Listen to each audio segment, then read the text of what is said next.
भारत के इतिहास में कई महान सम्राट हुए, लेकिन एक ऐसा शासक भी हुआ जिसने अपने पराक्रम, नीति और प्रतिभा से पूरे भारत को प्रभावित किया। एक ऐसा राजा जिसने उत्तर से दक्षिण तक विजय पताका फहराई,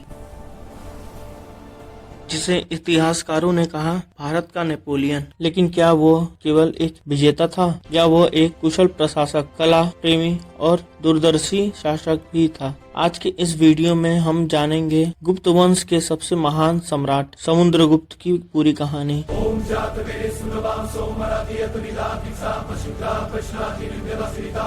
समुद्रगुप्त गुप्त वंश के तीसरे शासक थे। उनके पिता थे चंद्रगुप्त प्रथम, जिन्होंने गुप्त साम्राज्य की मजबूत नींव रखी थी। कहा जाता है कि समुद्रगुप्त को उत्तराधिकारी के लिए चुना गया क्योंकि वे अपने भाइयों से अधिक योग्य और पराक्रमी थे। लगभग 335 ईस्वी में उन्होंने सत्ता संभाली और यहीं से शुरू हुआ गुप्त साम्राज्य का स्वर्णिम विस्तार।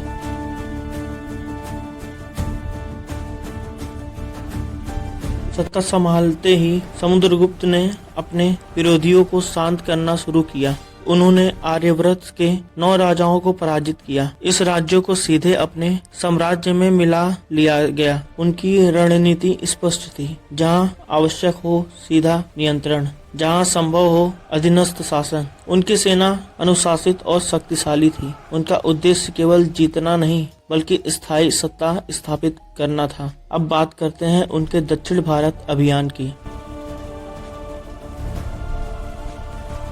उन्होंने 12 दक्षिणी राज्यों को हराया, लेकिन यहाँ उन्होंने अलग नीति अपनाई। उन्होंने उन राजाओं को हराने के बाद फिर से उनके राज्य लौटा दिए। शर्त ये भी थी कि वे गुप्त साम्राज्य की अधीनता स्वीकार करें। यह एक दूरदर्शी कूटनीति थी। वे जानते थे कि दूर दराज क्षेत्रों पर सीधा शासन कठिन होगा। यहाँ उनकी राजनीतिक समझ साफ दिखती है। समुद्रगुप्त की विजयों का वर्णन हमें मिलता है प्रयाग प्रशस्ति से। यह शिलालेख आज के प्रयागराज में स्थित है। इसे उनके दरबारी कवि हरिशेठ ने लिखा था।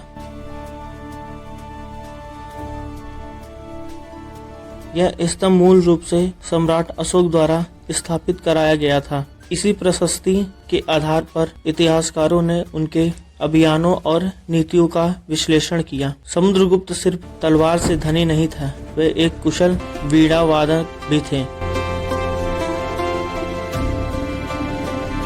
उनके स्वर्ण मुद्राओं पर उन्हें वीणा बजाते हुए दिखाया गया है। यह दर्शाता है कि वे कला, संगीत और संस्कृति के संरक्षण थे। गुप्त काल को भारत का स्वर्ण युग कहा जाता है और इस स्वर्ण युग की मजबूत नींव समुद्रगुप्त ने रखी। समुद्रगुप्त ने श्रीलंका के राजा को बोधगया में बौद्ध विहार बनाने की अनुमति दी। इससे स्पष्ट है कि वे धार्मिक रूप से सहिष्णु थे। उन्होंने विभिन्न राज्यों के साथ मैत्री संबंध बनाए। उनकी विदेश नीति संतुलित और प्रभावशाली थी। ब्रिटिश इतिहासकार B.A. स्मिथ ने उन्हें भारत का नेपोलियन कहा। क्यों? लगातार युद्ध, विजय, रणनीतिक सोच, विस्तृत साम्राज्य।